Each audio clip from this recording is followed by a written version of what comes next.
What is an urban farm? It's pretty well exactly what it sounds like. Food produced within city limits. Urban farms are a part of the blossoming local and sustainable food movement, but at the same time, they're changing the ways that we live in cities. Hey team, welcome back to another Levi Save the World Hildebrand episode. Today I'm going to take you through a summer class that I'm taking, actually, all about food in the city, and it's hosted by my university, the University of Victoria. Much love, fam. And it's gonna be freaking awesome.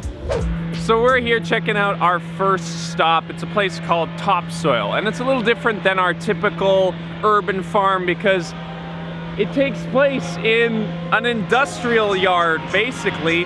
What they've done is they've taken an unused piece of land by a developer and they've turned it into a garden.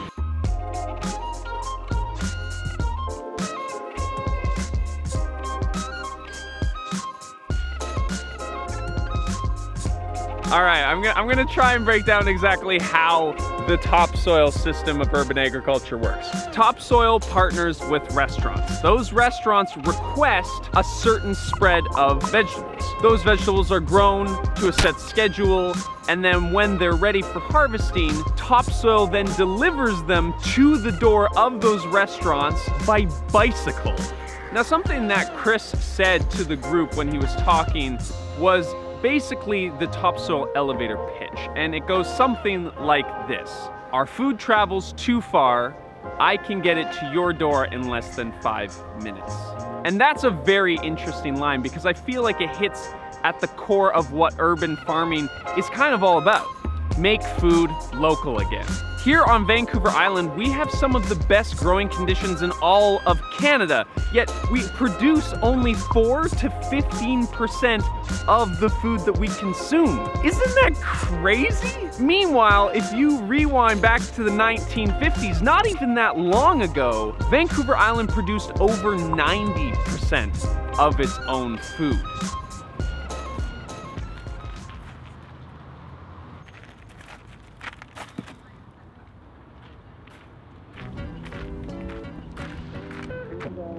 Welcome to the Yates Community Garden, of which I am a pretty long-standing member. This is yet another example of how food and the city can coexist, but it hasn't always been that way.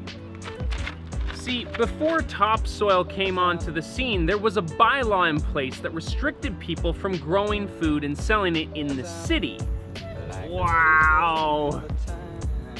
Look at those radishes!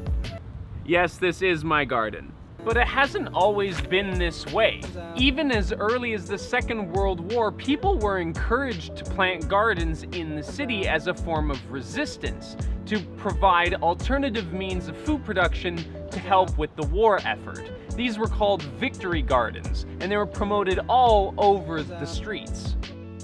But since then, cities have become a place for people to consume rather than to produce. And this has caused an unfortunate separation from the way that our food is made.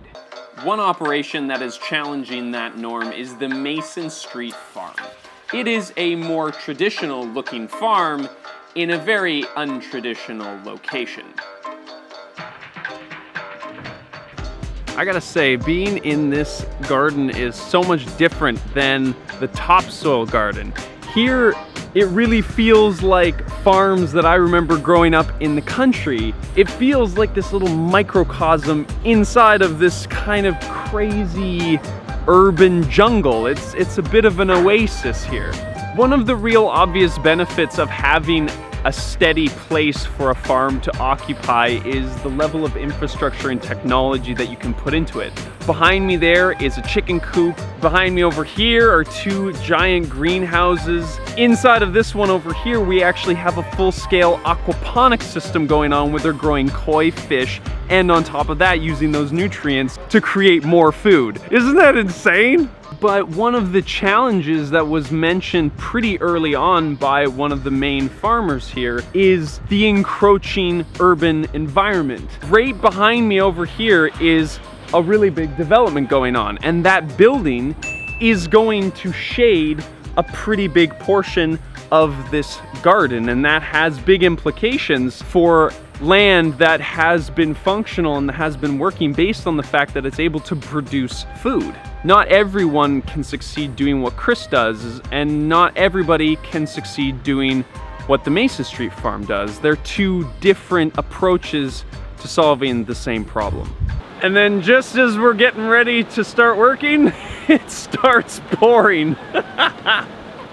This is Victoria weather for you, everybody. That is exactly what you get.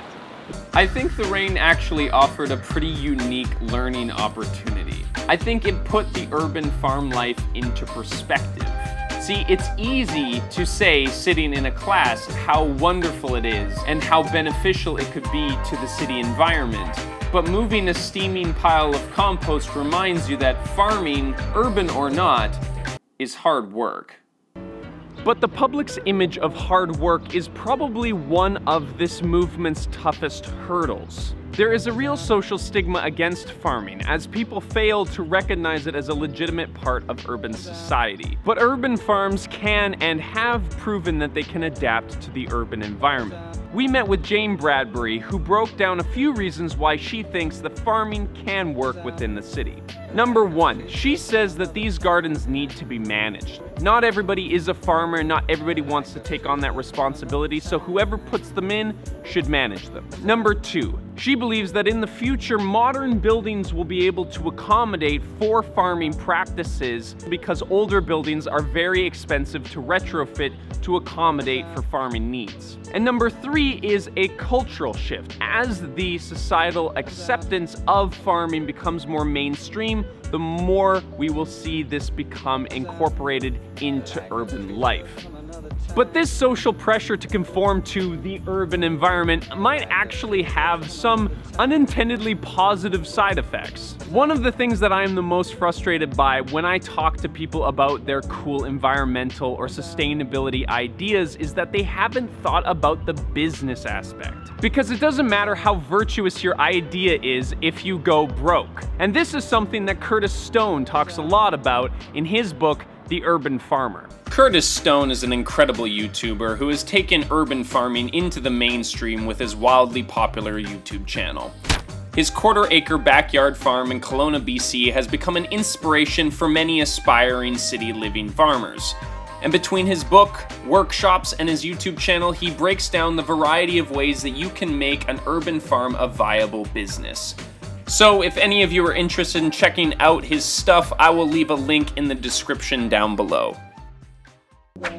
Oh man, that was such a great class, wasn't it? I hope you had as much fun as I did, getting to hang out in our own downtown studio, getting to hear from industry professionals and city officials, and even getting to go and check out some of the urban farms here in Victoria. What a freaking blast! Urban farms do not typically conform to the conventional farming model, nor are they similar in how they work. Where the industrial food system uses scale to become as efficient as possible, urban farmers are forced to use this perceived downside as an advantage. Sprouting up in backyards and on rooftops and in industrial districts, these urban farms are changing the way that we interact and live in cities. But the challenges are there too. The stigma of farming, the encroaching of the urban environment, and our need to rethink the way that cities are designed, built, and lived in. But what do you think? Can we find more value in our backyards than just building to the property line? I would love to hear what you think of urban farming down in the comments below. And finally, and this is probably gonna be a little awkward because I'm probably gonna screen this video in the final day of my class and everybody's gonna be forced to watch this, but if you know my channel, you know the drill. Remember that if you like this video, you can literally like it down below, and if you subscribe to my channel, we will see you in the next one. Maybe all of you in my class too. I don't know if you're on YouTube or whatever. But anyway, that's the end of this video. Thank you so much for stopping by. And thank you to the University of Victoria for putting on this awesome course. We'll see you in the next one.